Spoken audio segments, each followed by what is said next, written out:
You asked who the people were that were interviewed. Okay, I want to call to order the I agree with you. special board meeting of January 29th, 2020.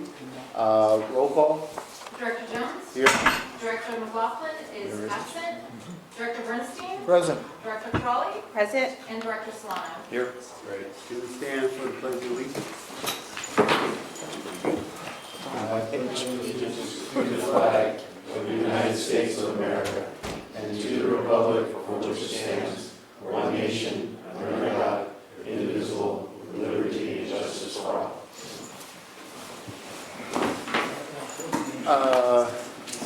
Do we have any public comment? Public comment from anyone? No? Okay, I want to thank everybody for showing up. And Chief, I want to turn over to you. I want to do all the introductions.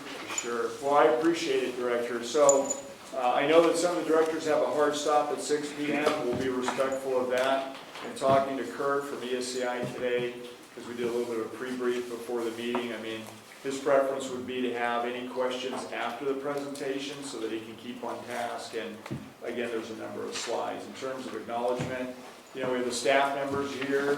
This, for many of us, will be our last standards to cover. It's typically about a 5-year process in between when you need to do this. So it's good to see some of the younger members of the organization who will be here for the next one, because these are important studies and surveys that get done.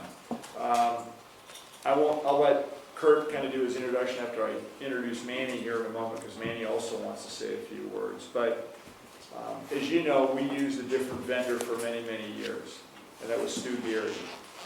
It became very familiar, which is in one way convenient and nice. In another way, just so you know, and so we set the tone here, that was not what we wanted this time. We wanted more of an honest third-party, different vendor assessment. Nothing wrong with Stu and his company, but at the same time, I want to assure all of you as the board members, this was a very hands-off process for us and the staff, other than to provide the vendor with the information, because that was really important to us to have that real, honest, third-party evaluation. So, you know, Manny may get that in a little bit, but I want you to know, I was asked earlier today, you know, how much involvement do we have, how much influence, because those are all reasonable questions. And the answer is very little to none.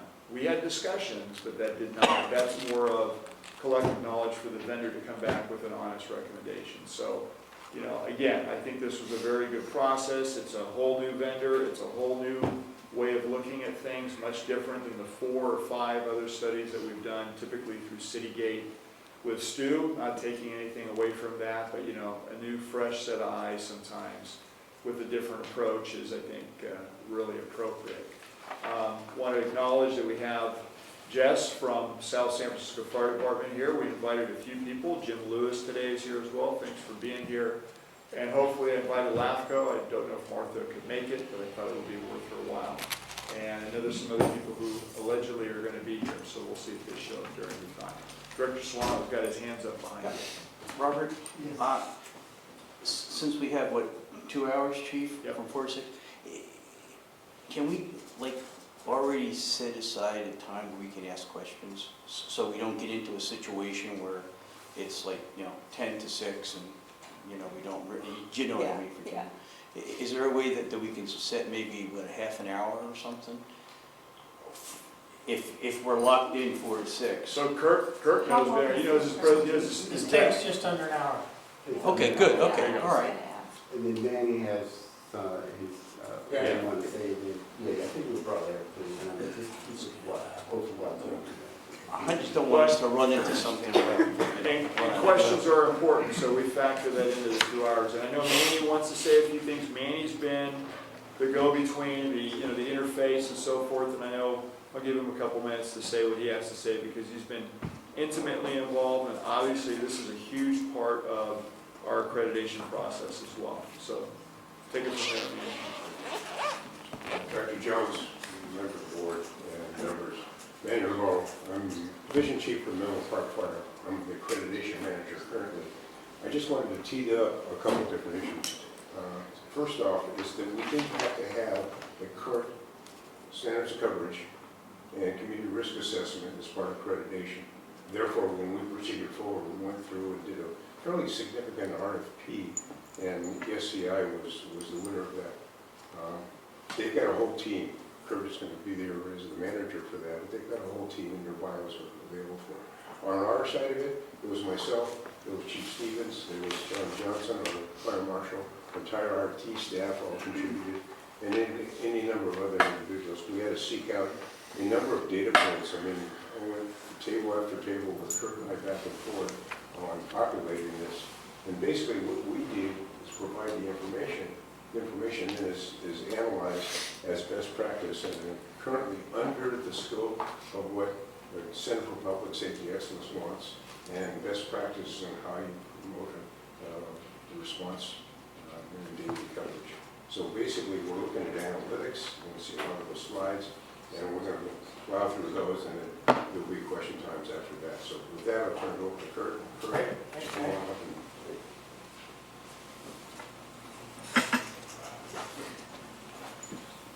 Mr. President, members of the board, it's great to see you all again. It's been a few months, a few weeks, a few holidays. And Manny did a great job of teeing it up. I'd like to thank the board and the staff for working with us as we move this project forward. As was alluded to by Manny, there's a lot of data that's requested. It's an extremely data-intense process. The difference between some of your older ones and this one is the community risk piece. As you'll see in your study, the community risk piece is rock solid. It's actually quite detailed.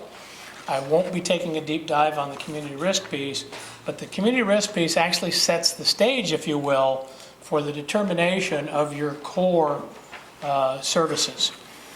Our team, we had Joe Parrott, who is our GIS analyst.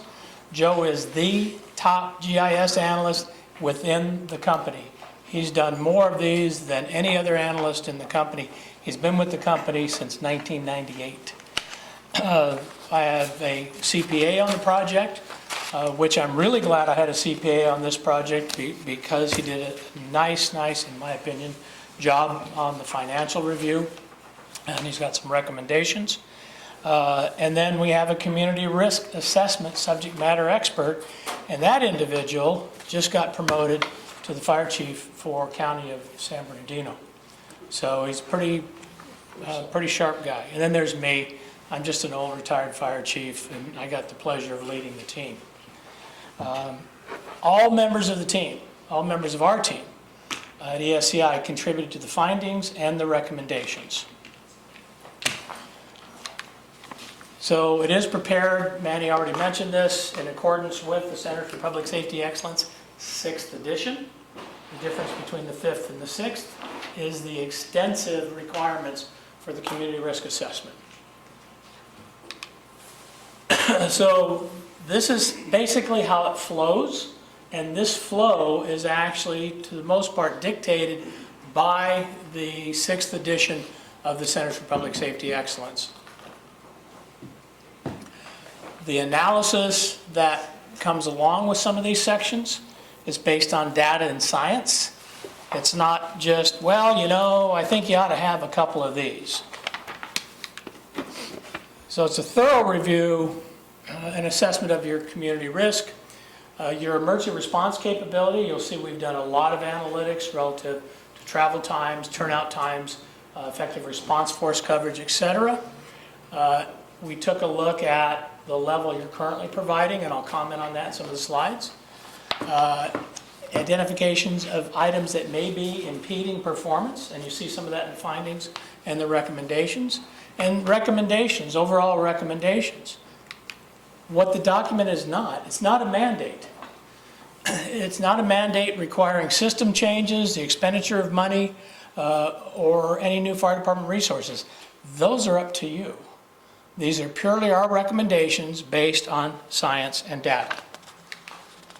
So some statistics you already know.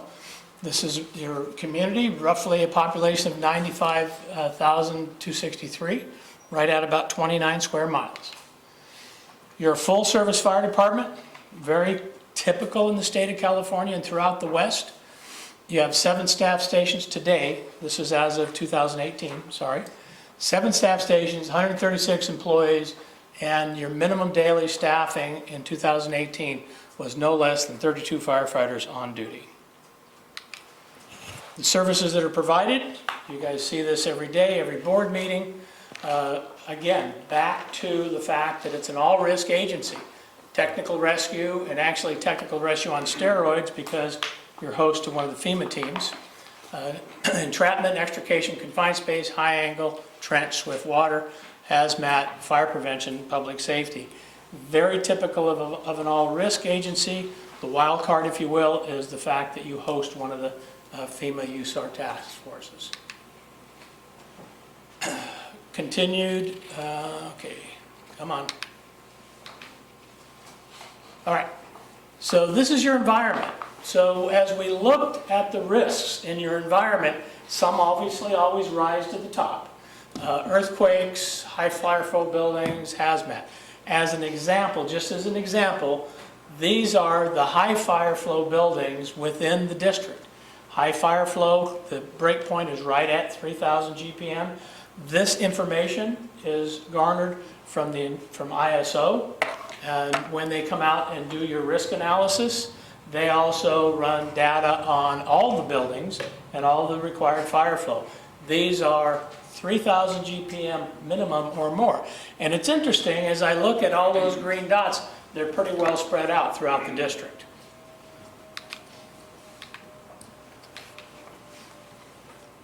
Okay. So this is what's been going on, and I've got a little update for you here. Remember, the years that we looked at 9 years to determine projected increases, which we'll talk about in a minute, and we looked at 3 years worth of data for almost everything else. This is what we use the 9-year, the 10-year data for, is to take a look at where you've been and where you're going. So it's interesting, we were just talking about this today.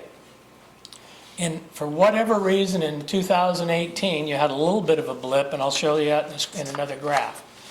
No secret, 63% or 65.30 is EMS. That's not unusual in the state of California, and some agencies are actually lower. And I know everybody thinks 80–90% of the calls are EMS related, but in reality, when we do a nice deep dive, we're coming up with more and more of an average looking much like yours. And the number of fires you're running is right in there. We see anywhere from 2 to 4% on a regular basis. 8,336 incidents during 2018. I was just talking to Manny.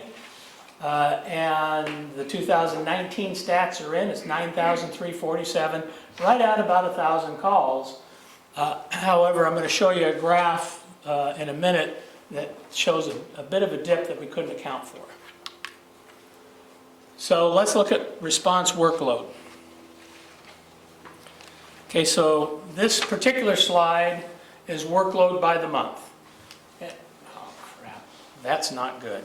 Whew, that was close.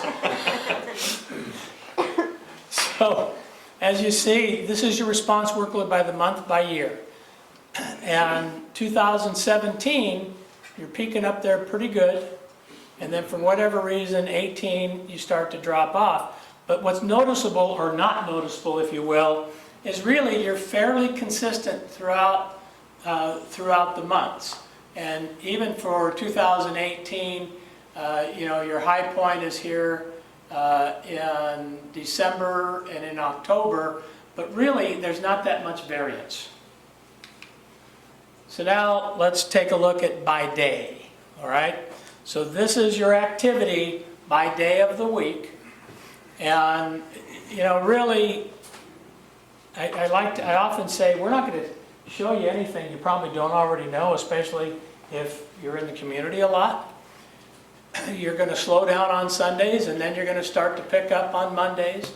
Interesting enough, you've got some pretty high peaks over here on Thursdays and Fridays, possibly commuters. Now let's look at the hour. This charts out how busy the department is those 3 years by the hour. And as you'll see, there's really no hour where there's no activity.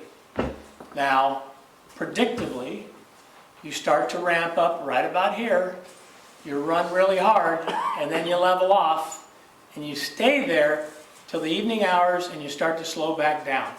But as I said, there's really no hours down here that the department's not doing something as far as response. So response concentration. This is all priority calls.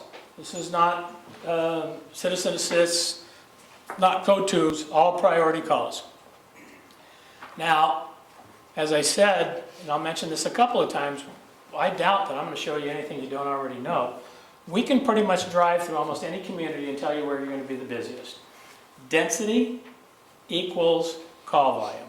People activity equals call volume. Socioeconomic dynamics, it sometimes also equals call volume. So you're very, very busy right here, little pocket here, and then around 2 and bumping up into 77, you're busy. That's a busy, busy station, and we're going to look at some more statistics. But there are no areas in the district where you're not running calls, and that's why we shade it this way. So this lighter color, you've got 400 or fewer per square mile, but there's no area where you're really not running calls.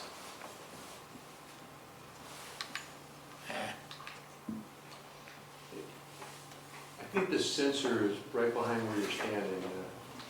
Chief,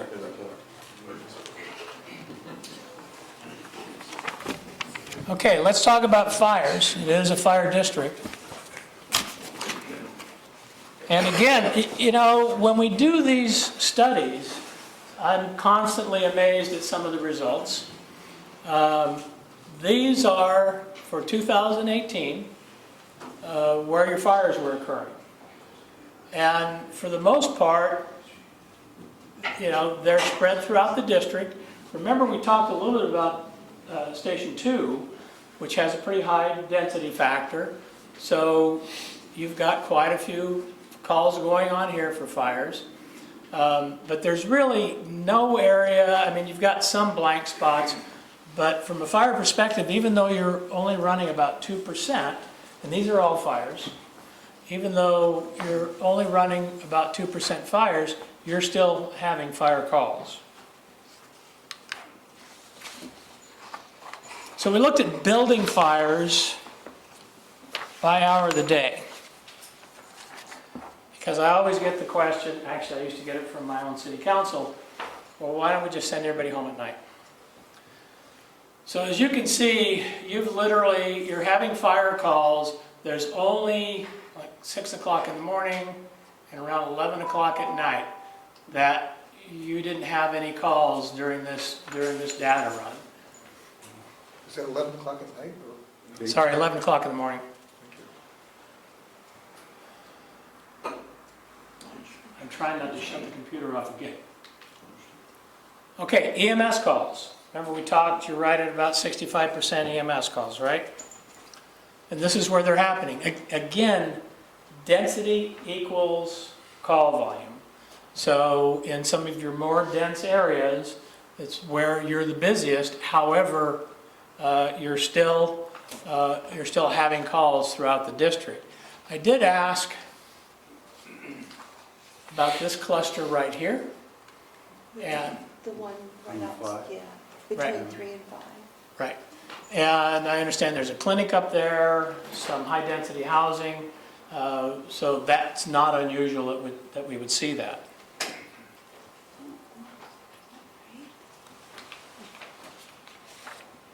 Okay, crew workload. Nobody is not running calls. Okay, now remember, this looks at 3 years, 16 to 18, because we didn't have the 2019 data yet. So there have been some changes made since these data runs. At the time we did the data run, engine 2 was up here over 10% unit hour utilization. So what does this mean? Anytime you hit 10 or greater, 10% or greater, the chance of that unit not being available within its own district to respond to a call is high. So that means other engines are coming in and covering for them. So engine 2 was over 10%. And then engine 6 is down here. So these are things, this is data that we look at to see how busy the department is, and it helps drive when you may need to add additional units. All right, I talked a little bit about the dip in 2018, which we talked about it, because I'd like to have answers whenever possible, unless it's something within one of the other team members' wheelhouses. But we charted out, remember I told you 10 years, right? And you have a steady increase, increase, come on. Increase, and then you have a dip in 2018. So if we were to chart out to add 2019 to this chart, we'd be back up here, right? Now, based on the trending, right now in 2018, your rate of calls was 91.7 calls per 1,000 population.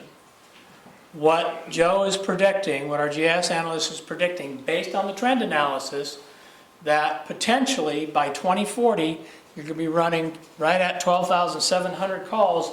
That equates to 120.7 calls per 1,000 population. Again, the more density, the more calls.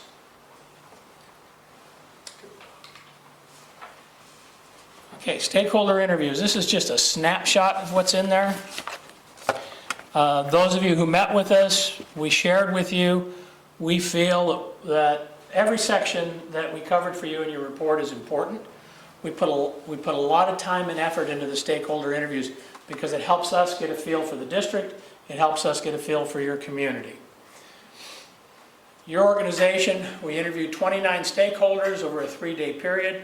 We also toured all the stations. Manny did an excellent job of giving us a feel for the community, feel for some of the density. So we report by groups. One of the caveats or one of the promises we make on the front side, and it's something that's somewhat team-wide with the team that I run, we never identify people, we look for the common threads.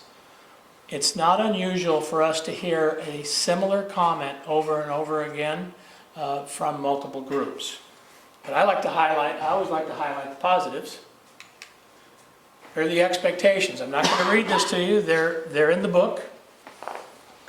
But this is not an unusual set of expectations. And, for the most part, if I remember, the next question is what's not being met. The district's doing a great job, and I'm going to show you that in a couple other areas.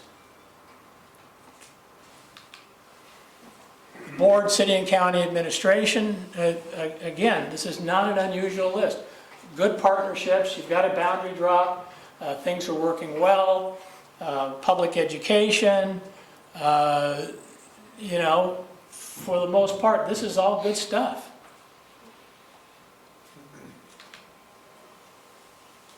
Opinions are important. We ask for opinions.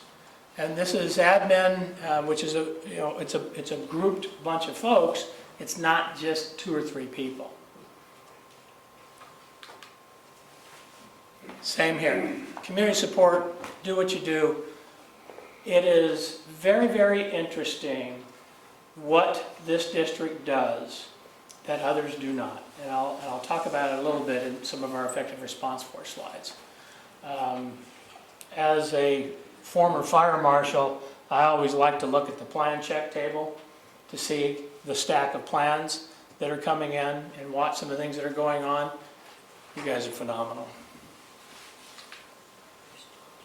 Here's your chief officers, labor leaders. Again, we are very, very used to fielding these types of inputs. Your crews, your agency, your chiefs are very proud of the organization. They're very proud of the service they provide. So let's talk about the system. So the system in the fire service is boils down to, it's basic, right? It's people, it's tools, it's time. So people plus tools plus time equals organizational effectiveness. So this is easy stuff. The reason I throw this out here is so we can all be on the same page when I show you a couple of their slides. Trained emergency responders, apparatus and equipment, time. Time is the duration between the event start and the intervention of the crew. Time, from the citizen's perspective, is extremely, extremely important. And the effectiveness, the degree to which harm caused by the event is limited. What's the save rate? How effective are you with what we used to call pit crew CPR? I know you guys call it something else here. How's your fire stop? What's your fire loss per year, etc. So people, tools, equipment, right? So people is up in this top box. Now this is out of a very large section in your report. I'm sure you recognize it. But what I like to point out, as we're looking at the next few slides, all these are typically going on simultaneously during an event, during a fire event. Okay, and this is what we call the first alarm assignment. And you'll hear me refer to effective response force, first alarm assignment. Now, so it's great. It calls for 21 people, but you got to get them there. So the first alarm assignment and some of the dynamics we measured here are 5 engines, 1 truck, 2 battalion chiefs. Now, obviously, you only have 1 battalion chief, or you did when we ran the study, and we'll talk about that in a minute. So phases of the emergency event. We talked a little bit about this just a second ago. There's the detection phase. So the detection phase is your customer, the citizen, oh, I've got a problem. Contact with dispatch is 911, called processing time, right? Dispatch the incident, response crew notification, turnout, travel, setup, and incident control time. Here's what we measured. We measured contact with dispatch, incident processing, response crew notification, turnout, and travel. Why is it important? So the influence of time on fire and flashover is pretty dramatic, especially with some of the new furnishings and some of the new construction. We're seeing flashover. Now flashover is at that point where the room becomes completely involved in fire. We're seeing that happen much sooner than we ever have in the past. However, this is why it's important that we measure the time and you see what starts to go on at the different time increments, right? So here's some statistics for you. NFPA doesn't always have stuff on the year we want to get it, but here's some 2011 through 15. This is the consequence of fire extension in residential structure fires. Our largest loss of life in the fire service is from residential structure fires. So if we can get there and confine it to the room of origin, the rate per 1,000 fires is, per National Fire Protection Association, 1.8 civilian deaths. Injuries, 24.8. Average dollar loss. This is room and contents fire. This is a good stop, right? 4,200. This is a somewhat logical sequence. The bigger the fire, the more potential for loss of life, more potential for injury, higher dollar loss, and then when we have the whole building going, it really starts to go up. The reason I always put this slide in is so when we get to time measurement, you can see the value of what's going on with the district. So we have to have standards to measure by, and the first thing we always ask in our data collection, does the district have an adopted set of protocols or performance objectives that they measure themselves to. And in fact, Menlo Park Fire Protection District does. I'll get to those in a minute. Sorry, it trips me up because I can see the next slide up there and I think, I've gotten out of sequence. This is the influence of time on a cardiac arrest. Okay, so you get down about here, your save rate is really starting to tank. All right, enough about time. Okay. These are the response performance goals that we used for the evaluation as part of this study. And they're aggressive. I will tell you that there are a lot of agencies that we do studies for that would love to be performing it at this level and the level I'm going to show you.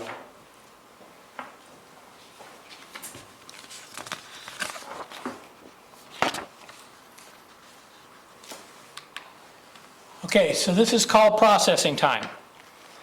This is the time that it takes for the dispatcher to get the information and start notification process. The goal per the district is 1 minute, 90% of the time. Now, we use fractiles. So when I say 90% of the time, that means 90% of the calls that they're handling are being done in this time period, and that is 1 minute 45 seconds. The other 10% are beyond that time period. So this is called processing. And as you see, as we chart out the time of day, the busier dispatch gets, the slower they get at call processing. So from a logical, because I'm kind of a logical person, it keeps me out of trouble. Logically, that's telling me that you probably should take a look at the staffing patterns in the dispatch center. All right, turnout time. Goal, 2 minutes, 90% of the time. That's the goal. Okay, what this chart is going to tell you is that right now, 3 years, 16, 17, 18, the district performed turnout time. Now that's the time the alarm goes off in the station, the wheels are rolling. Goal is 2 minutes, the district performed 2 minutes, 3 seconds. Excellent. Now, it's not unusual for us to see this type of a pattern because this is the middle of the night. It takes us a little longer sometimes. Need to work on this a little bit, guys. But wow, they're really getting down here now. What we typically see is one of the reasons that this remains somewhat constant is they're out and about, they're training, they're already in the rig, they're going from call to call to call, so turnout time's obviously going to be better. Travel time. So travel time was interesting, and I try not to predetermine what I think the outcome's going to be until the data analyst runs the data. However, after being shown the district and driving back and forth from the hotel to our different meetings, I anticipated we were going to see some real serious spikes in travel time. And we really didn't see it in the data. So the goal is 4 minutes, 90% of the time. What the crews are performing at right now is 4 minutes, 24 seconds, 90% of the time. One of my cardinal rules, I never used to ask the crews to speed up in travel, especially in this kind of traffic. It can be deadly. However, given what you're faced with here, with the congestion, the fact that you're doing 4 minutes, 24 seconds, 90% of the time, it's a really good statistic. And it's fairly consistent. There's a spike here we couldn't account for.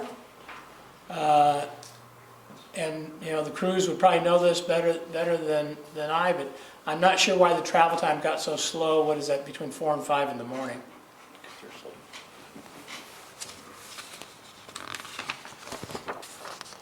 Let's talk about modeling. So we modeled all the incidents.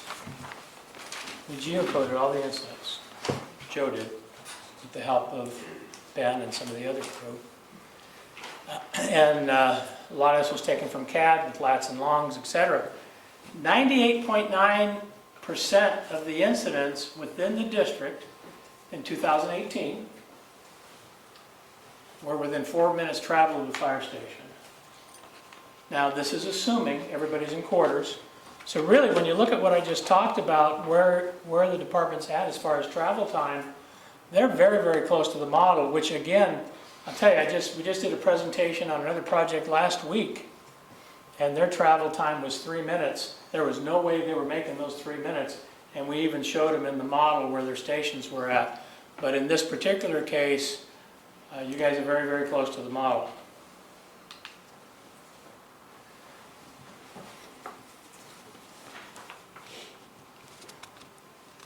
So, response time is call processing, fire station notification, turnout, and travel. Your goal is 7 minutes, 90% of the time. And the department is doing 7 minutes, 17 seconds. Again, we've got that spike there. This is the total picture, received to arrival. Help by falling, I can't get up.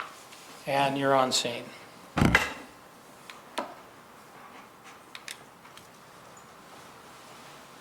Effective response force.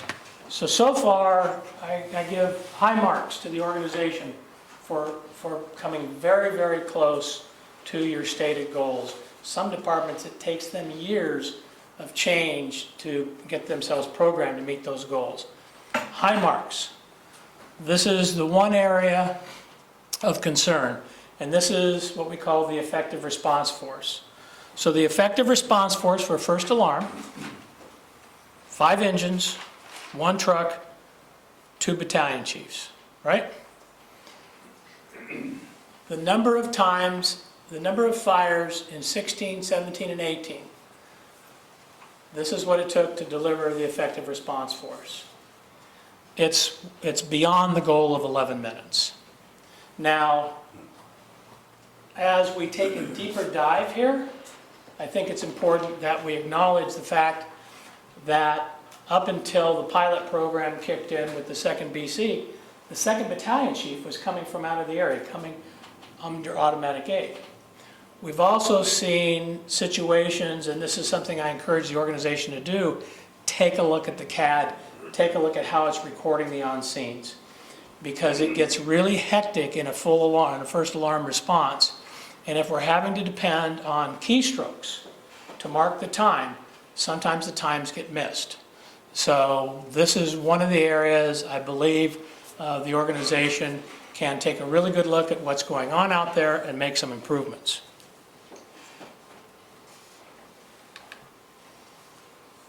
So I like this slide a lot. This is the effective response force footprint. But you see we've got a sliding scale here, right?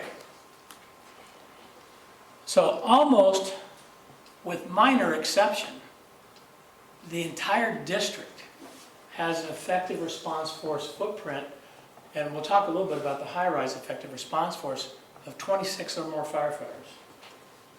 Now, we do a lot of work with small, medium, and pretty good-sized agencies.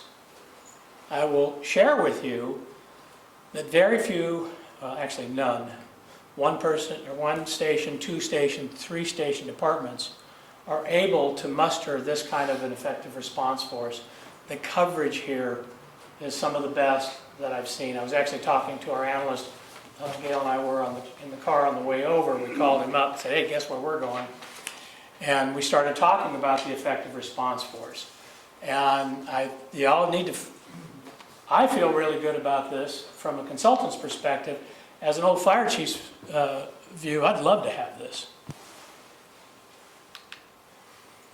So this is your effective response force using outside aid for a low-rise fire. That's 21. And you see again, you've got a really great footprint. High-rise. High-rise gets to be a little bit of a struggle because you're getting aid from outside. So the high-rise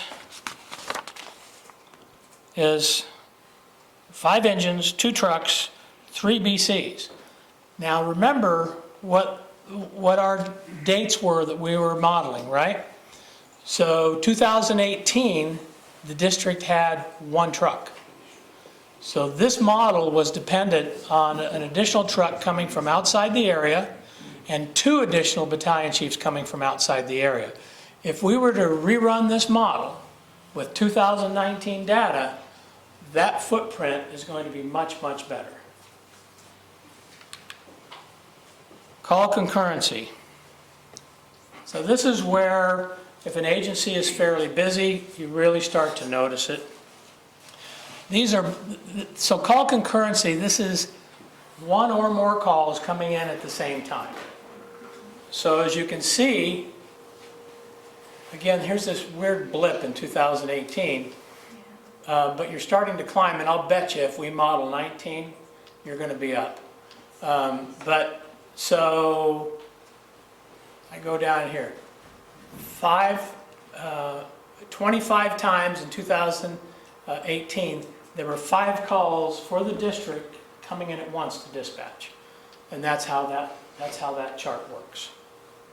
So that's calls coming into dispatch, more than 1.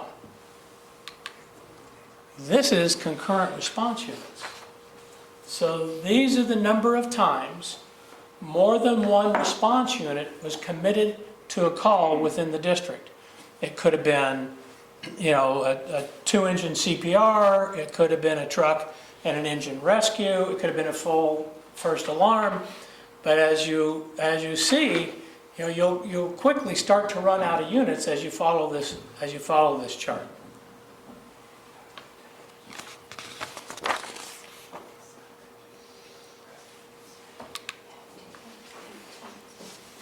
Okay, I promised I would keep this on an hour. I think I'm close. I'm going to breeze through the recommendations because you have them in front of you. I mentioned that the team has a CPA. He is a certified public accountant who just happens to be a fire chief who's built fire departments. I use him in California a lot because he understands PERS, he understands OPIB, he understands unfunded liability, he understands Proposition 13, and he cut his teeth with us as a team member with a couple of fire districts, so he understands fire district finance. These are his, the next few are his. And when I see the word continue, that's a thumbs up, right? Continue to maintain adequate cash reserves to provide for emergency purchases or economic downturns. I'm not going to read it to you, it's in the book. You'll see in the book he did a pretty deep dive on your finances. He spent quite a bit of time with it. Continue to maintain apparatus and equipment replacement plan.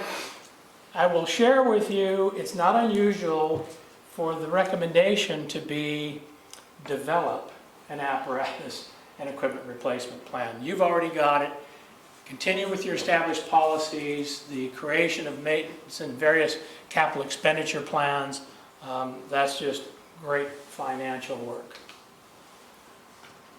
Growth. Continue to evaluate growth within the district. Take advantages of opportunities to use specifically designed tax revenues to fund stations or other capital assets. You are growing. Some of the stuff is absolutely phenomenal, a little bit mind-blowing actually. Okay, that was all the finance stuff. So when we started the study, you only had 1 battalion chief operating. And you've heard me allude to a couple of times about dependent on automatic aid. As I was working up the recommendations, I already had this one written because we looked at the way the district's laid out. We looked at your effective response force. We looked at the positive outcomes that would happen if you added a second battalion chief. You're right on that cusp. Your span of control is at that point where adding that second battalion chief is, in our opinion, a good idea. We did struggle a little bit with data.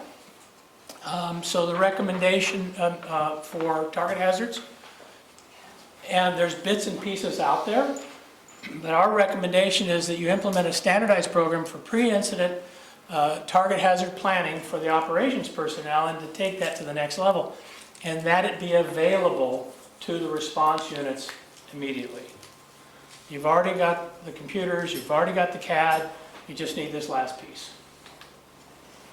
I say just, sorry. I know it's a lot of work.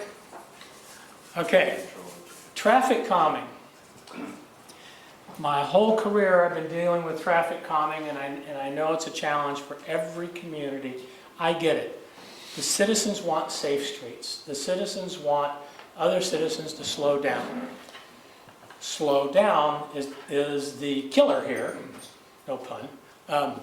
But, you know, I think it's important that the district have a voice and have a strong voice when those items are being considered. Some of the calming devices are very destructive to fire apparatus. They do slow us down, but there are other devices out there that will minimize the destruction and accomplish what the community wants to accomplish. But it's just something, I know, I've been in those arm wrestling matches. And so this was this is an interesting recommendation, and it will take work. However, if you travel throughout the United States in some of your more congested cities, this is not an unusual event. And I think you're at a point, based on what we've seen, that it's time to start talking with the cities and the traffic engineers. How can we accomplish this? How can we designate emergency routes so your response won't be slowed down? In meeting with the city manager of East Palo Alto, he shared with us all the plans that are going on in East Palo Alto. And, you know, my brain's kind of going like this, going, where's all the traffic going to go?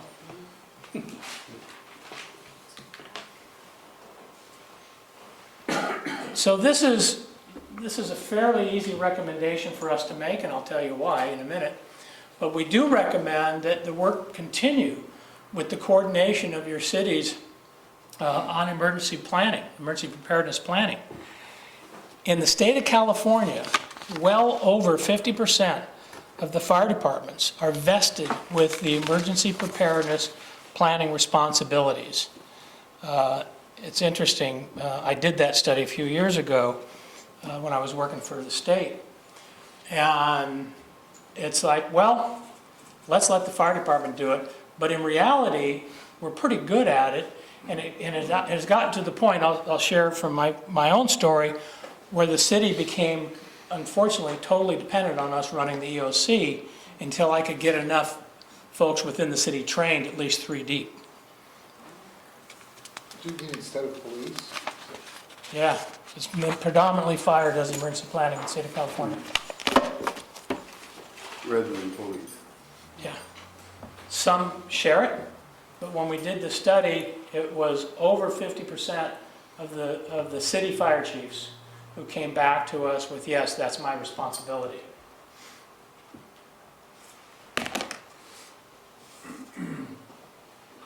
So this is emergency medical dispatch.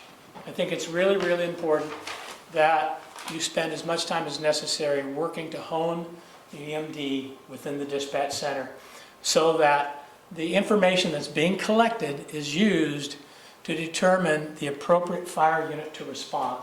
We hear over and over again all throughout the state of California and western states, why aren't we doing a better job with sending the right piece of equipment at the right time? The tools are there. It's all about using the tools and having people properly trained. Call processing, you remember I noted call processing was a little slow per your standard. All right, so let's get in there. Let's figure out how it can be improved. Let's refine the pre-alert system. Let's send the pre-alert earlier in the call-taking sequence. Now, I know you're going through a wholesale revamp of dispatch. What I don't know, and Manny, you can speak to it if you want, there are programs out there that as soon as the dispatcher is taking the call and plugging it into the CAD, into the computer, it is selecting the station and starting to notify the station before the person has finished the call. That's the pre-alert sequence. Turnout time, I will tell you, I get it. It takes time to get up, it takes time to get out, it takes time to put on the appropriate garb, the appropriate dress. But let's take a look at how we can hit those goals. Station design, I'm a big one on designing on the, if you have the pleasure of designing a station from scratch, I always look at travel of the crews, how they can get out to the apparatus in the most expeditious manner. Remove the impediments in your station and, you know, enforce crew expectations. Impact of new development, you've seen this a couple of times now. And I'm going to show you a tool that I'm going to recommend. But regular review unit hour utilization, queuing analysis, incident growth by sub-area. We've done the baseline homework for you, if you will. You know where you're busy, you know what your baselines are, so let's work from those baselines. Closely monitor the impact of new development. So this is in your book, or in your study. Now what we did do, when Joe ran this, he went ahead, because we knew you put the truck in service, he plugged it into Station 2. So the way this works is here's Station 1's got 2 units. During the day, 2 units at night. When we look at Station 1's unit hour utilization and plug it into the formula, and I can't do this, but Joe can, plug it into the formula, it tells us, because of the way Station 1 is staffed, the probability of wait time during the day is 0.2%, and wait time at night is 0.1. Obviously, the unit slows down at night. Station 2, with 2 emergency response rigs in there, the ladder and the engine. And if you remember, the one slide I showed you from 2016, 17, 18, Station 2 was exceeding 10% unit hour utilization. If Joe had not plugged that second unit in, your wait time factors would be very high. So now, with the second unit at Station 2, this is great. Your customers are going to have minimal wait time. Station 3, 1 unit, the wait time's not bad at all, and et cetera, et cetera. So here's the stations we watch now, right? We watch 4 and we watch 6 because they're starting to climb. Is that because there's only one? There's only 1 unit, One unit. but again, as those stations become busier. So I may be off a little bit, but one of the reasons your wait time here is low is today you've got this rescue sitting here, right? But as that area continues to build the way it's going, it's going to be interesting to see what happens in that district, in that response zone around Station 77. So we also ran an exercise to consider relocating 77 to a new site. This is the existing footprint for 77. So the green is 4 minutes. Come on. If you were to make an adjustment to the location, and the location has been designated as Station 66. 88. IBM rule. Okay. Look at the dramatic change in the footprint. It gives you much better coverage.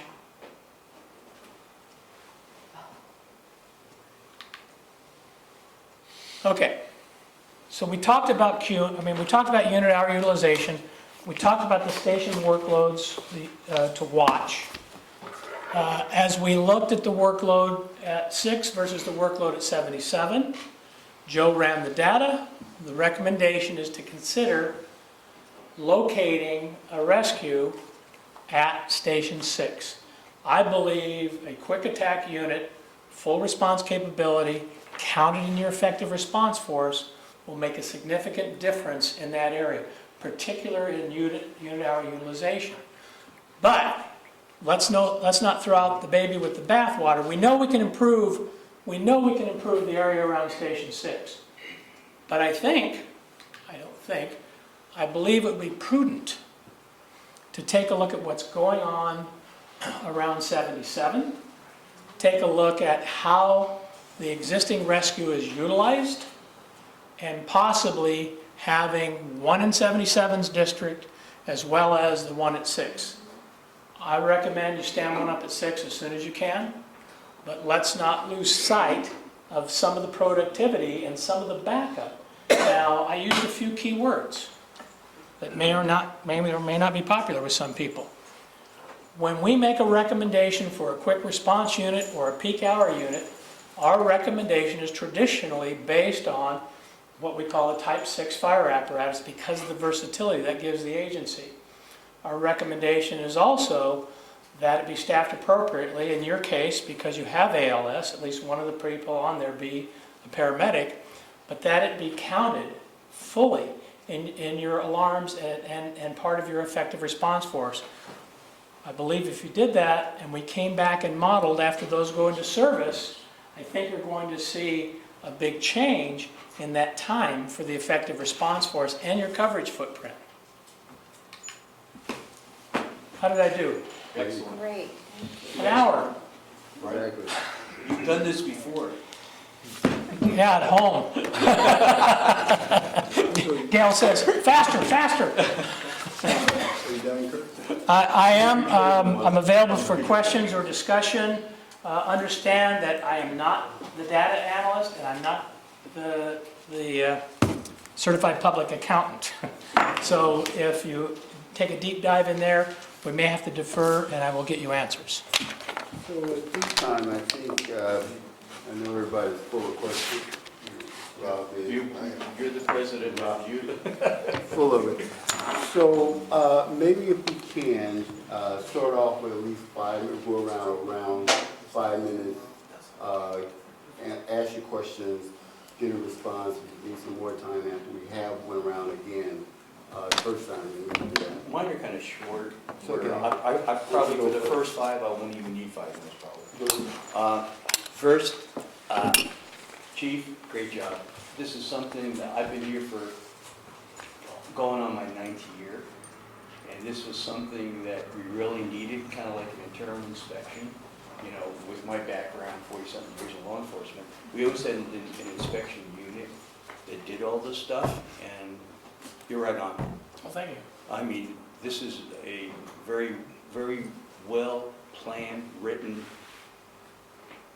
presentation. So thank Chief, Manny, you know, your staff, firefighters. You know, as I said, the past, but just a review of the goals and the operational effectiveness. Kind of, it just stood out here, where it just showed us where we need to go. So with that, I just like small questions, like the ratings from fair to poor.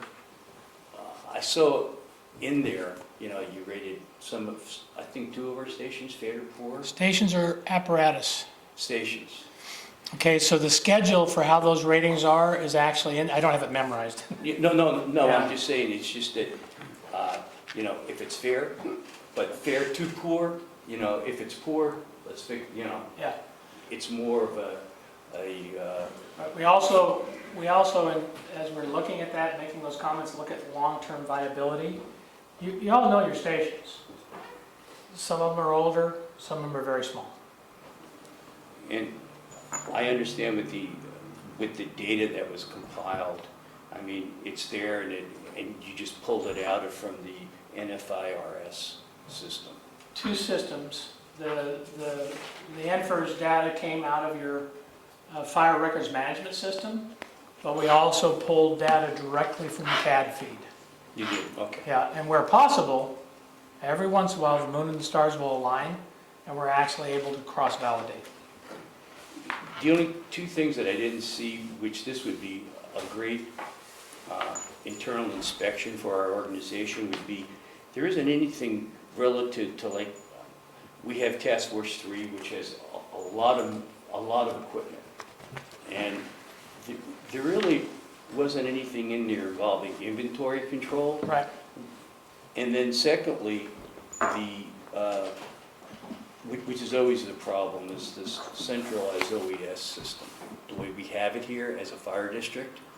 The cities are responsible for the emergency plans, but it really should be the fire district, since we get those calls. And I am a little prejudiced, obviously. Yeah, and so that too, and that's all I have for now.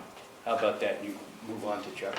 And then I just have one more. Yeah, the reason we intentionally did not look at the task force, because it's not part of No, that that's fine. standard, and FEMA has their own.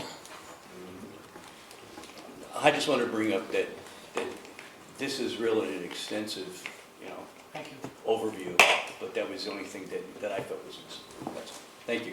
Thank you. Sure. Yeah, I'm going to ask mine kind of in order so that I can keep track of them. So it's not, these are not the priority questions. But there was a term you used that I wasn't really familiar with, and I'm not sure whether it represents high risk or low risk.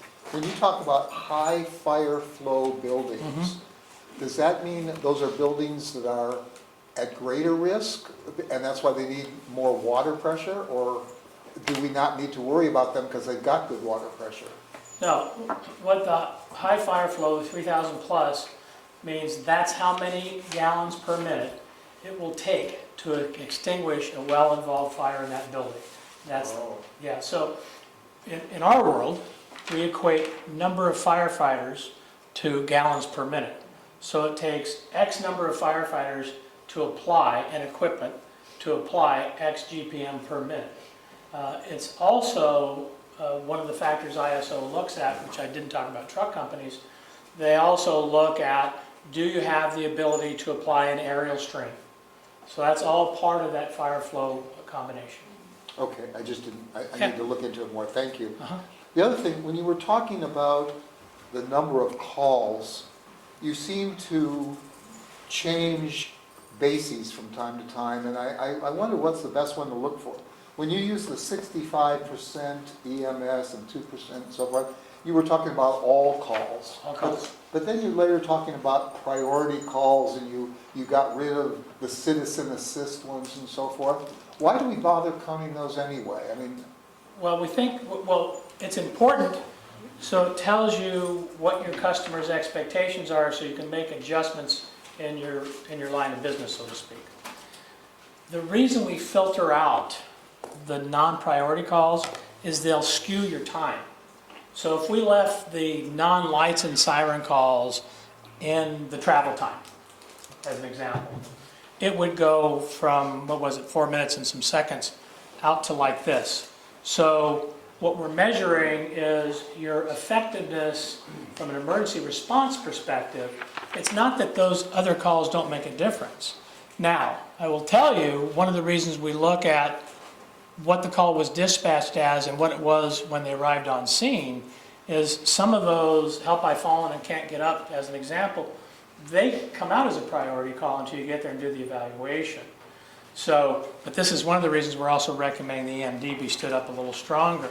But for the purpose of giving you a true picture of your response profile, we take those slow calls and the outliers. So as an example, an outlier would be a brush engine mutual aid call across the bay to another department.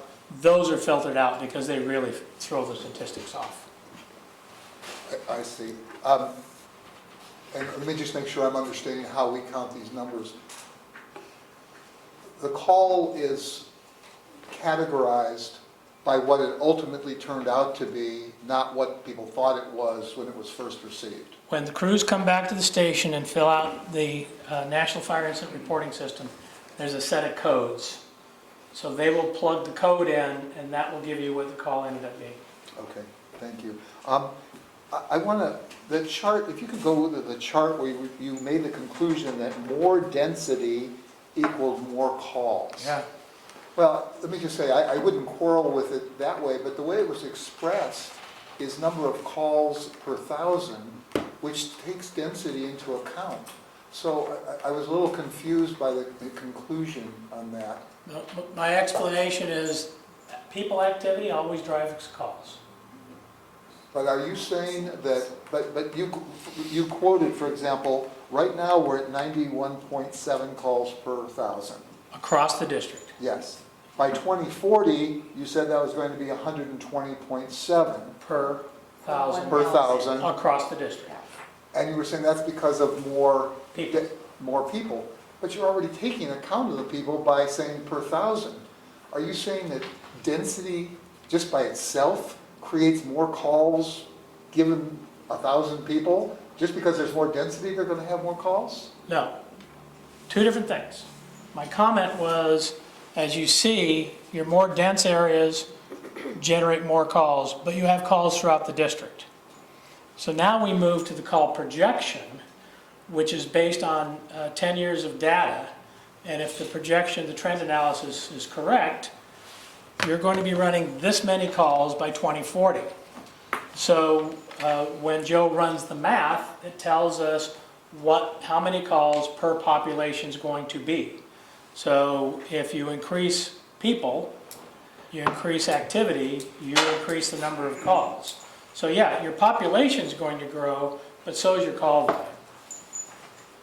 So let me say it another way. Let's say the district were only 1,000 people right now, the whole district. Yeah, We'd have 91.7 calls per year.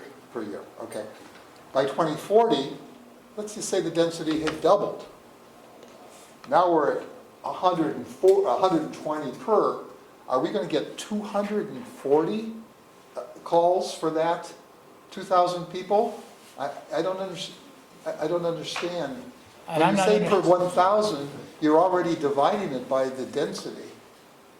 It seems So- like your rate per 1,000 is going up also. So Director, what I will do is I'll have Joe rerun the data and provide a full explanation to Chief Navarro, and so he can provide it to you. Okay, Thanks, Carter. Well, I'll have Joe do I mean, that's the whole thing, I told I you. got it. I I'm got not a data I analyst. got it. okay. I have a couple more, but I've used my 5 minutes, I think. But who's No, counting? go ahead, because I mean, some of the, like that number of calls per thousand is something that I marked down as well. And a lot of questions. Take advantage of Go it. ahead. I can go if you want, Jeff, it doesn't matter, if you want to think about it. Yeah, well, go ahead. My question, first of all, thanks, Kurt, I thought this information was really good and very relevant. And, Thank you. I just want, there were a couple of recommendations that were a little bit, not even, it's not that they're concerned, but I think that your recommendations are correct.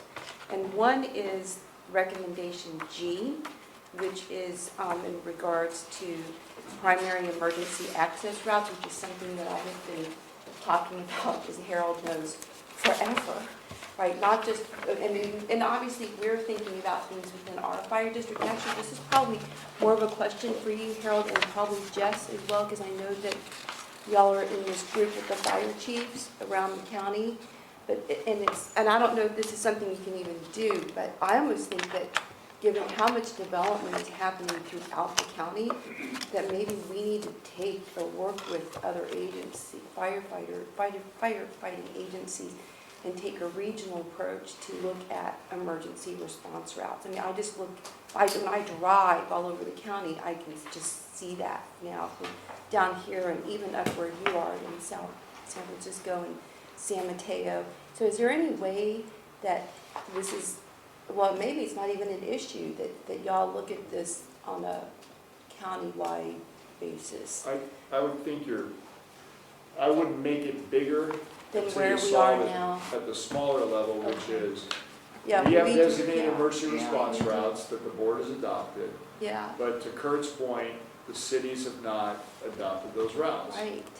And so we can say until we turn blue in the face, which we have, that we have a standard, the board's adopted it, we've designated it, but, and to the point of the damage to the fire trucks, which we've also Yeah. discussed, for control devices that were never approved by the district, were never in many cases asked, and how I mentioned in Menlo Park, if you recall, and that is just, if you see a speed bump that doesn't have the cutouts, we didn't approve it. Right. So you just put it in many cases never either talking to us or getting our permission, and therein lies the problem, there's a cause and effect. The goal should be, which is, we'll talk hopefully a little about it at the end of the meeting, because that's the next thing for the board, is the goal should be for every one of the jurisdictions we serve is to get them to adopt this, adopt the standard that we use, so that they in fact implement it as part of their traffic control mitigation plans, and understanding that that's a big deal for us, because it's how we service the customer. And if they don't get on board, we can say whatever we want to say, they still control the roadways. Okay. And then the other thing was just the dispatch processes to reduce call processing time. I mean, we know we have a centralized dispatch system, so what can we do as a fire district, Harold, I don't even know, what can we do about that? Bring it to the attention of Public Safety Communications, which I've already done, and Dan Belleville is already aware of it and was shocked and surprised by it. So it About our starts- data, or Yeah, does he no, have his he's- own? They've always advertised their center of excellence, they meet all the standards, this is the first time he's ever heard that on call taking they're slipping. Okay, The one thing we couldn't get from them From is the answer county. time. from the county. Yeah. There is a standard for answer time, how quickly it's supposed to be picked up, and we could not get Because They they did not don't make keep it track available. of it? that. All I can say Well, okay, is, so do they not have it, or do they have it and they don't want anyone to know about it? I can't answer your question. Okay, Well, let me take a quick piece of that. In the Public Safety Communications contract, there's never been a written expectation that there be an annual report, which they canceled. They didn't do it, it became too much work. Sometimes you look at those things and the agency see it as a competition, who had the most calls, the busiest station. Some of that's kind of natural, because that's bragging rights, people want to see, right? So is Station 2 busier than one of the other stations in a different jurisdiction? That's kind of the interesting part, but the more interesting part is, to what Kurt has gone to, is if you look at performance by PSC, essentially since they stopped giving us that report, we no longer have the metrics on how they perform either. So across the board, for Jess and I, or a chiefs meeting, we have no way to do analytics countywide. We have no comparables anymore. So we are trying to reinstitute that process, because we should look at it as parts of the whole. And we no longer can do that. so does that include ambulance information too? That's a separate agreement. Yeah, but I mean, it's a call, Well, right? but, so they monitor that because typically AMR is on a fine or fee basis. And so the county EMS entity is doing that along with, the EMS JPA. And AMR does that too, because for them, that's a funding thing, right? They can't miss their marks. Do you think, Virginia, that this line of questioning and comments should be looked at maybe when we set up, we got the committee set up in terms of with EMS, and I've got who's leading that particular. Jim, do you think that this kind of line of questioning and comments should be directed to that committee to begin to explore a little bit more of what you're talking about? I mean, possibly. I'm just still processing a lot and trying to figure out where things could go, but that's why I brought up the ambulance, because I think Jim is, based on the thing we approved last month, or a few weeks ago, he's the JPA liaison, And I think, pre-ambulance JPA liaison. and I think a lot, Yeah, I think a lot of what's in this report need to find a home somewhere, Yeah. so that a Yeah. further understanding and it can be, we can get into a little bit more. So hopefully, this has been a good overview, I think, and I think that we just need to take it as a board, we need to try to find a home for this so that we can kind of look at it a little bit deeper. But I mean, What- even like for this, the dispatch issue, reduce the call processing time, I mean, that could even, I mean, I'm not sure how much we can do, but obviously Harold has been talking to Dan Belleville about this. But if it's something that maybe the emergency, if you want to find a home for the Well, emergency today response. is not the day Yeah. we're gonna find that. Yeah, I At know. this point, we Well, just you want to asked, ask the court, yeah. yeah, I did ask, I think right now we just want to get to Yeah. our questions asked. That's, I have, thank you. I Thank have you. one question. And then if it's okay with you, Sure. when you're done, I'd like to go back to Director Bernstein to make sure I Yeah. capture his need. Absolutely, and I think Rob had one other question. Mine is more of a, well, let me just ask. I saw when it talked about the call volumes, and was the analysis run on by station or just the overall different sites? You talk about the 10-year data, The 10-year data. it's by the entire district. By the target. Is there, because I'm curious as to the emergency response in terms of the data, in terms of the types of emergencies that they may have, or aid that they may have administered to the people that were being affected by it. Is there such a understanding that's out there that, say for example, Station 2, we had all these emergency calls out there. Is there a way to kind of understand at least what they may have been? Because it backs, to me, it backs up into another question of, is there a way that through the city of East Palo Alto, if, and I don't know what it could be, but if there's this relationship with the county and the health department, and if data can be fed back into, because it may be one of those things where maybe people are having to call based on, too much gas or something, I don't know. But to kind of understand it a little bit more, Yeah. to see if there's. I understand where you're coming from, Director. So you should be able to mine that data from your fire records management system, and you should be able to mine it by station, by NFIRS code. Which one are you using, Firehouse still? Firehouse, and yes, you can. Right. So, and that's a nice deep dive, because for me, I'd like to see what's going on, and we talked about this a little bit, what's going on in these hotspots. We just did a study for another agency that there's a pocket of EMS calls. And when we dug down to it and asked them to give us some data out of their NFIRS reports, there were 5 facilities driving the call volume in that zone. And the recommendation was you need to meet with those folks and figure out how they can take a little more of their own business. Because literally, they were telling their people you can't pick anybody up. So yes, you can drive that data by district, by station. They can. We'll do it for a price.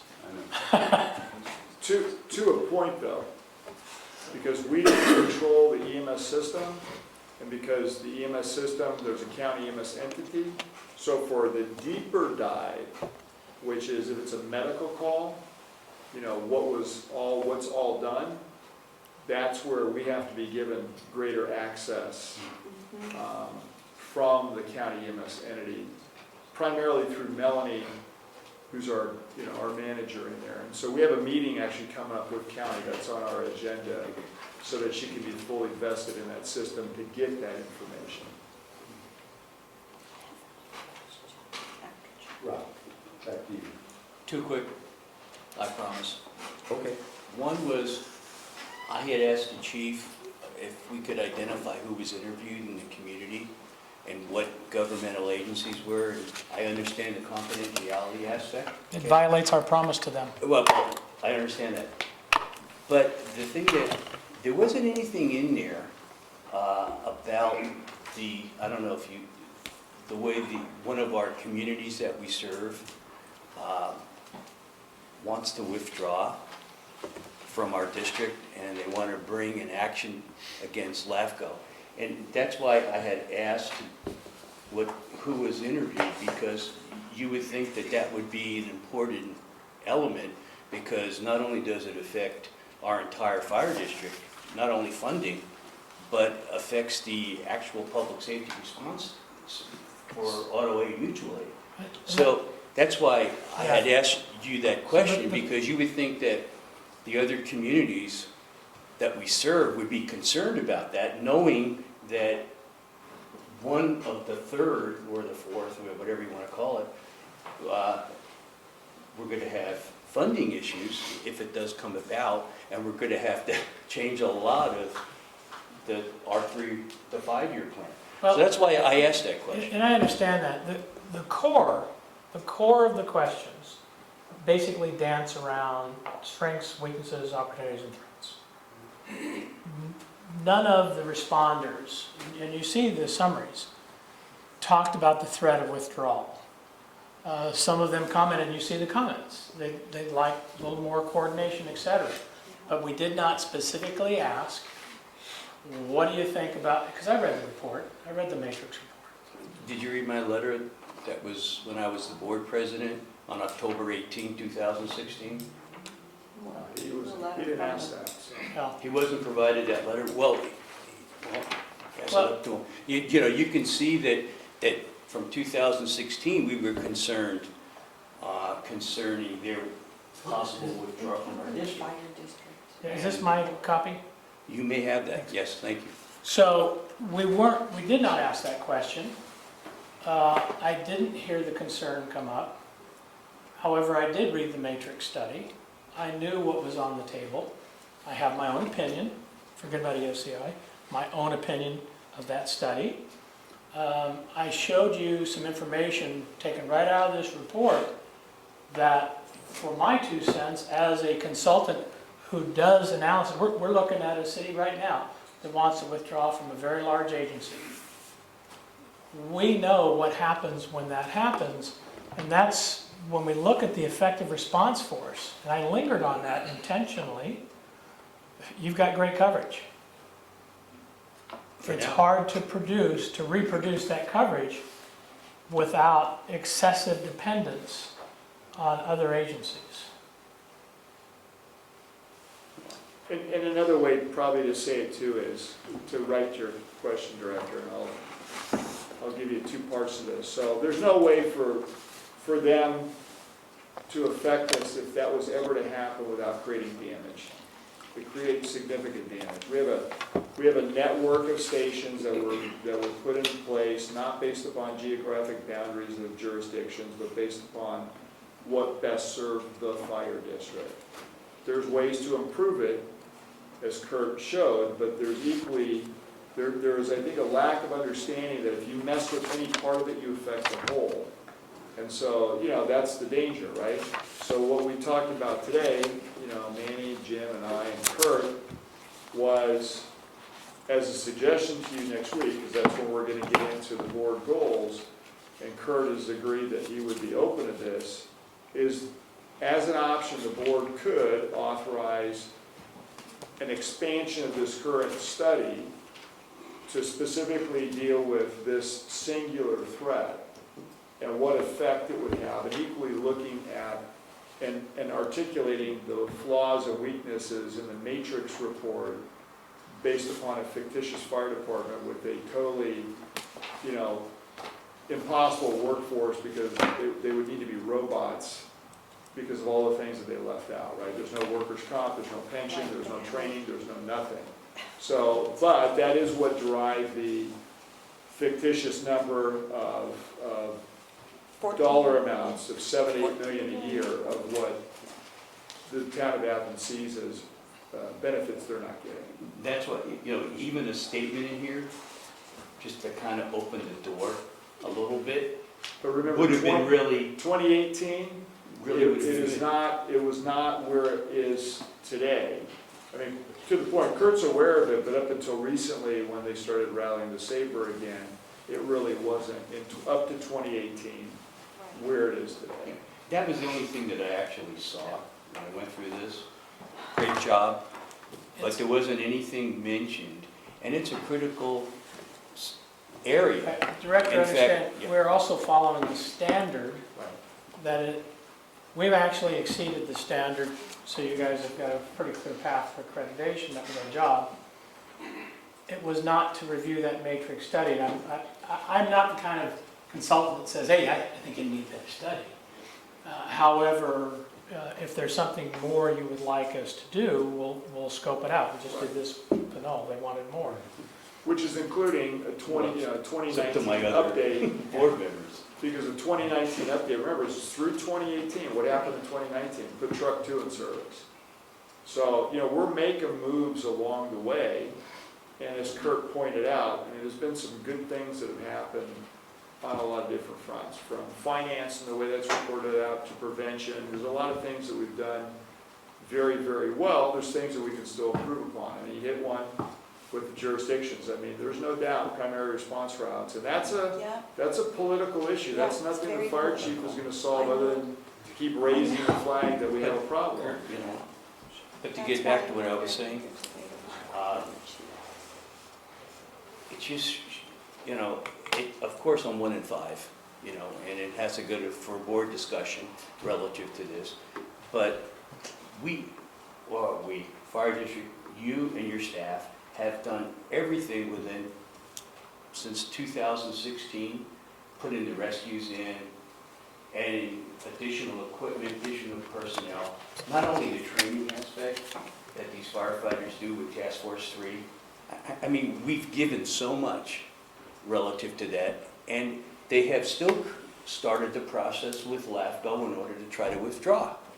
So that's why I just thought it would be an element that maybe could, further study is needed or something. Well, I think That's next week, when we meet, we're gonna have a chance to get a little bit deeper in terms of looking at all of the goals and prioritize them. We're gonna at least begin to talk about the goals and what we might wanna pursue, and then find another time to try to get into the prioritization. That's fine. And I think you're right, I think this absolutely will be looked at from this perspective. But if you look at this particular chart here, number figure 87, it shows in Atherton, where if services pulled away, what it would actually look like, and how they fill that void. It's a tremendous chunk. How they fill that void, who knows? I don't know. It's a tremendous chunk. thank you very much for pulling that up. Slide. That wasn't I did in the read it. slide deck. Right. However, it did not go unnoticed.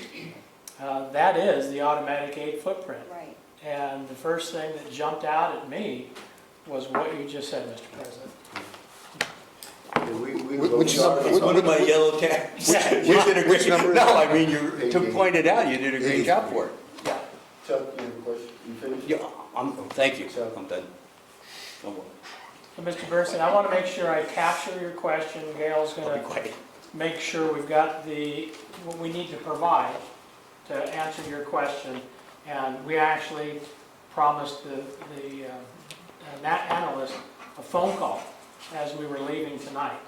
So once we capture what you need, it may be a couple of days. He's having surgery tomorrow. Well, there's no urgency. Did you want me to reiterate it? I'm not sure. If you Okay. please. Okay, so if you said to me, we would go from 6,000 calls to 8,000 calls because of more density, I would understand that.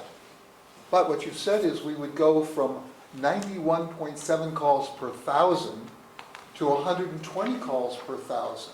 The per 1,000 already takes density into consideration. It's the denominator. And so I'm not understanding, unless you're simply saying, which you might be saying, that when you get more density, you have more lower income people. When you have more lower income people, you have more health problems, or you have more fires, or that could be. It's not just that.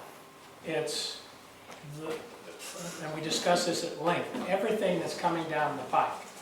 So regardless of the socioeconomic makeup, if you add a high-rise apartment building, you're going to have more calls, you're going to add density. It's not always density-driven, it's people-driven.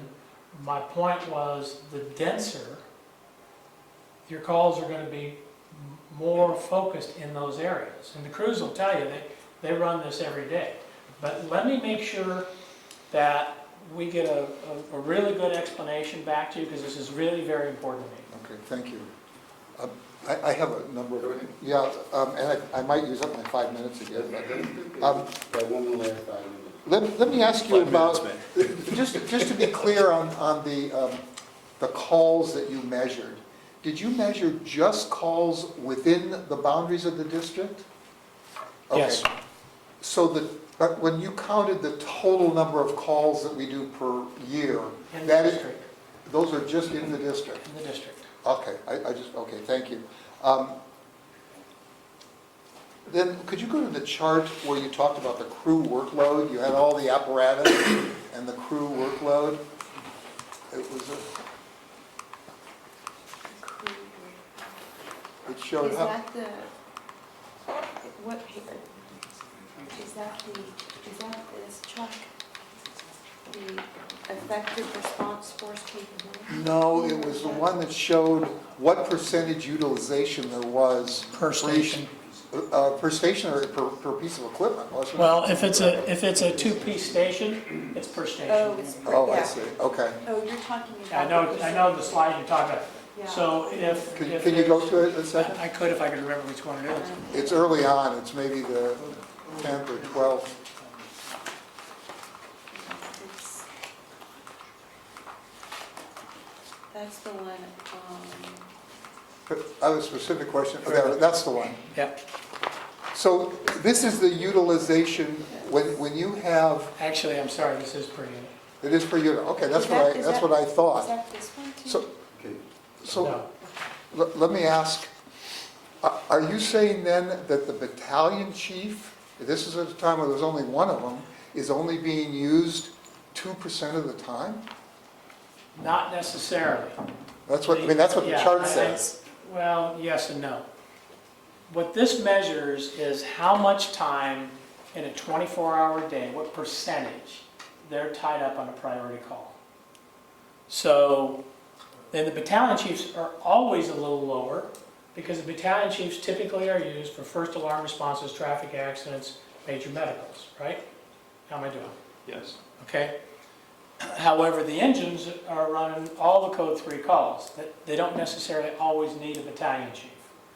So this chart does show that that particular BC1 is not near the 10%. So what that tells us is the potential for him to be available for a call is very high. Versus, at the time, engine 2 run, their unit hour utilization over 10%.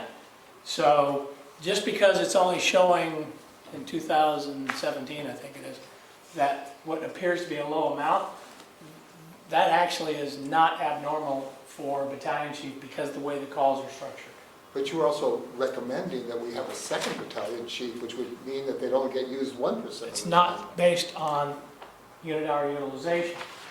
The recommendation for the second battalion chief is based on span of control as well as effective response force. Right. And we know for a fact, because we talked about it, we believe one of the reasons the effective response force time is not meeting the goal is because you're having to depend on outside resources. But when it breaks down to the number of units that the span of control, the supervisory span of control, our preference is 5 to 1. Some organizations stretch that. You're there. And then when I look at the layout, the geographic layout of the community, span of control, expectations, accountability, effective response force, that's what drove the recommendation for the second battalion chief. It's not something we just threw on the wall and said, hey, let's go ahead and recommend that. So let me be sure I'm clear on the data.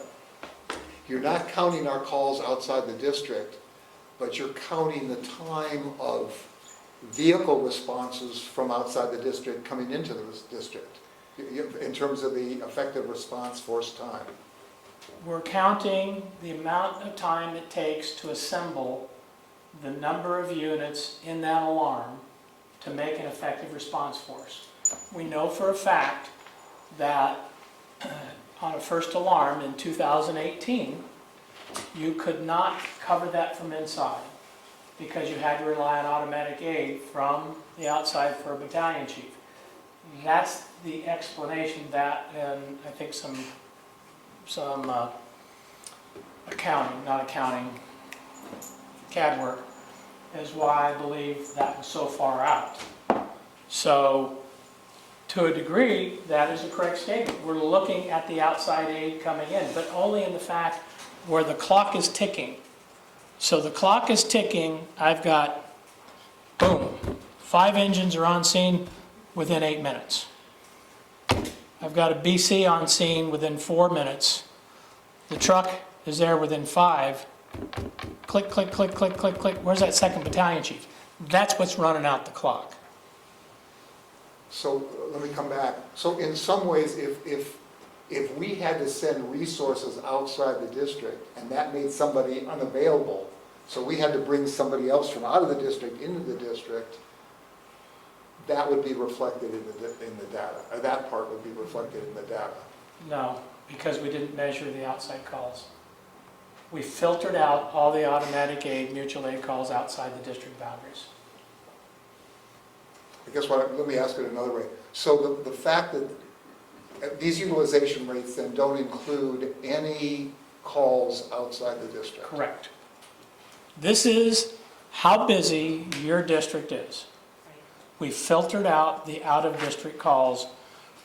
It's important that we give a true picture of what's going on within the confines of your district boundaries. I think we brought a question, just if I may interject here, is that Speaking of Battalion 1, is there a significant call volume that would include a second battalion? Because if the measurement is only inside, we don't know how many calls that were outside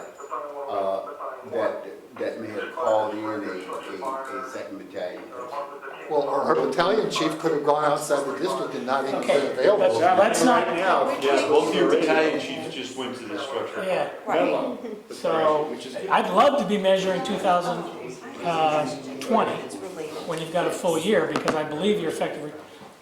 Please don't only utilize call volume and unit utilization for your determination for a second battalion chief.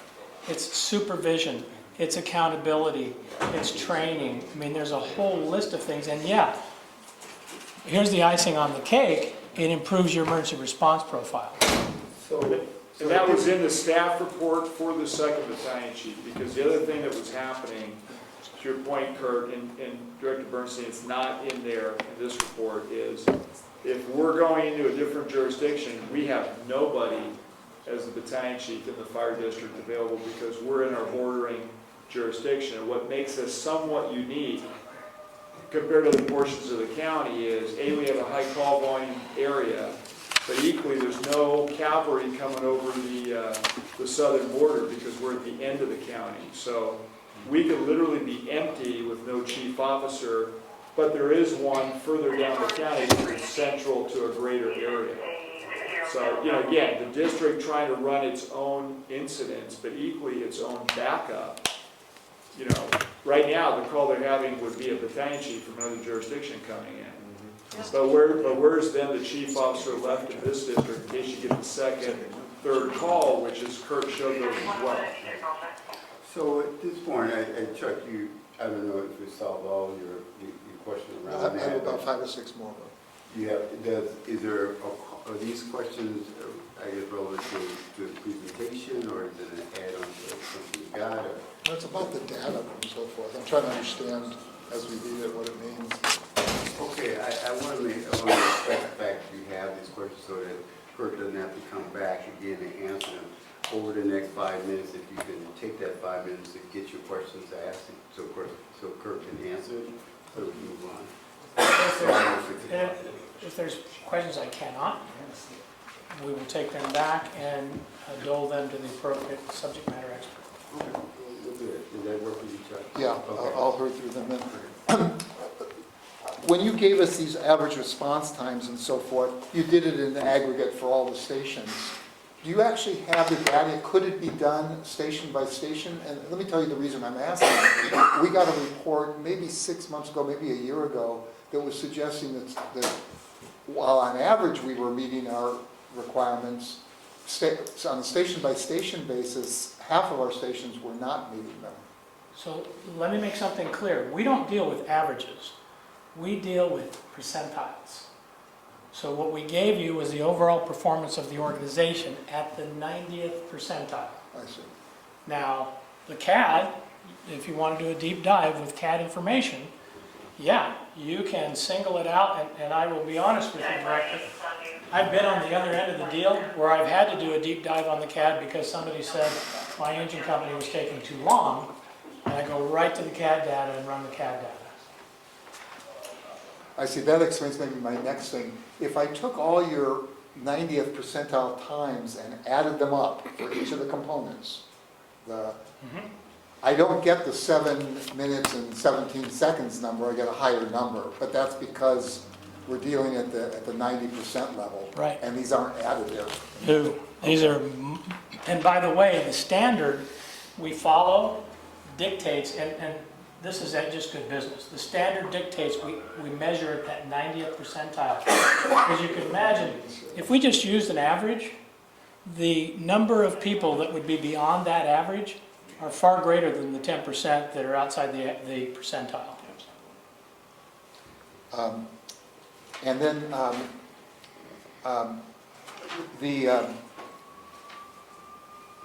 the improved response to emergency medical, or the medical calls, that seems to me might require different kinds of equipment to deal with that. Is that what you're suggesting? Or is there some other way that you could improve, you could differentiate between fire calls and medical calls? So EMD, the process of triaging,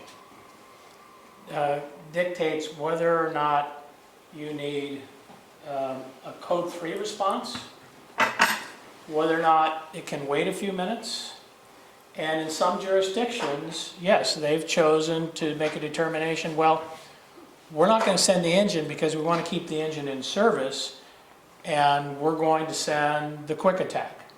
Some jurisdictions have, in fact, triaged it down that far.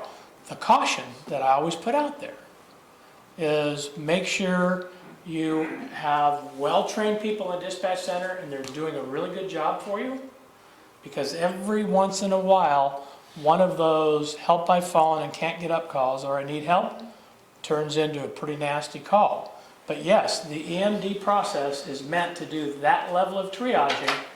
However, I want to make sure I'm clear on this. We always advocate that the fire district, the fire department, remain in control of what they're going to send to what call. We actually just had legislation passed to clarify that, because there were some folks out there trying to dictate to the fire service. So if you have good EMD and you're comfortable with what's going on in EMD and your labor unit is comfortable with it, that's one of the best ways to use a quick response unit. Let me ask a quick question to follow that up with the chief. Chief, in terms of us deciding which piece of equipment goes where, or, for example, it shows that the workload at Station 2 is double the other workload. Is that us deciding that, or is that dispatch deciding who will get which call? So it's both to some degree, because we're in a system, right? And so Public Safety Communications doesn't want to have it be different for every jurisdiction. So there's standardization within deployment based upon all of the fire agencies being trying to be one entity. That said, we can do different things based upon how we choose to run calls, meaning if we use the rescue, want to use the rescue a certain way, we can do that. In fact, one of the reasons we went back and said we wanted it to be called a rescue is we still controlled kind of what was in the computer already versus a squad, which is something that's kind of new over the last several years that other agencies are using. So it's kind of a combination answer. There's the standardized deployment that, because we're in one network, one system, has to be handled a specific way. Engine companies as an Okay, example. so let's take Station 77 and 2. I mean, Sure. more calls can be sent to station 77, right? Instead The of, engine, or by how we choose to do it, we can ask for Rescue 77, which we do. So last night they had a shooting. Engine 2 responded, asked for Rescue 77, Rescue 77 responded from that point. So there's a lot, we leave our captains a lot of flexibility, and the battalion chief, to make the call for either adding that unit or in some way changing deployment to some degree as an either +1 or replacement. Okay, I assume we finished. I'm not finished, but go ahead. I think I'm terminated, so. Well, I just have a quick question. You also have maybe some members from the public, right, East Palo Alto? Yeah, but I have a quick, Maybe you want to get a public comment or not? We'll get to that. I want to finish Virginia. You got 3 minutes. 3, everyone else got 5. You can get 5. I won't take my full 5. That's why I said you only got 3. No, don't tell me I have 3, Okay, but I will, okay, so, but it Give her is 6, really give her quick. 6 minutes, 6 man. minutes. Are you giving me some time off? Okay. All I know is that it's 10 minutes to 6, and those that got to leave at 6 o'clock, Like, You'll lose your run out of quorum. time. yeah, so I just have a quick question. Kurt, on page 87, you talk about the effective response force capability analysis, and it's the first sentence says that the, ERF is the number of personnel and apparatus required to be present. So who requires this? Okay, And what are the requirements? Yeah. And, because this seems to me like some of the data here might be able to, I mean, like, so we would go to some of your recommendations, maybe for like a second battalion chief, Well, just based on. yeah, so the effective response force is based typically on a first alarm to a moderate risk structure. So you'll see all the critical analysis, critical tasks within the document.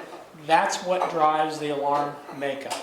So it's the range that we have seen is for first alarm, depending on the jurisdiction, depending on the risk, depending on the type of structures, is anywhere from 16 to 26. Okay. So the district, looking at their risk, has determined when we work them through the critical functions and we work through the alarm assignments, the district determined that the effective response force to that low to moderate structure fire is 21 people, 5 engines, a ladder, and a BC. And that is not unusual given what you're faced with here in this district. Okay, so the requirement is from the district. The standard is set by the district within the parameters of NFPA. Okay, thank you, that's, great, thanks. That's pretty, yeah, I told you, it's less than 2 minutes. 2 minutes, great, thank you, Virginia. Kurt, thank you and the staff and your whole organization for putting together this report. There's a lot of meat on the bones here that we have to digest and we try to, as a board, I think, to look to see where, because I think your report said, where do we go from here? And I think hopefully at our meeting next week, that we'll begin to take that first step of looking at where we are and where we need to go, because there's a lot of great recommendations. Thank you very much. And Mr. President, we are not shy. If there are additional questions, process them up through Manny, and we'll get the appropriate SME to address them and get them back to the board. Sure. All right. So, thank you very much, and thank you, staff, too. So I don't know if there is a public comment coming to, if we have any public who want to address the board on this particular report. So please step forward. Yeah, Since you asked. fill out a card. Go up.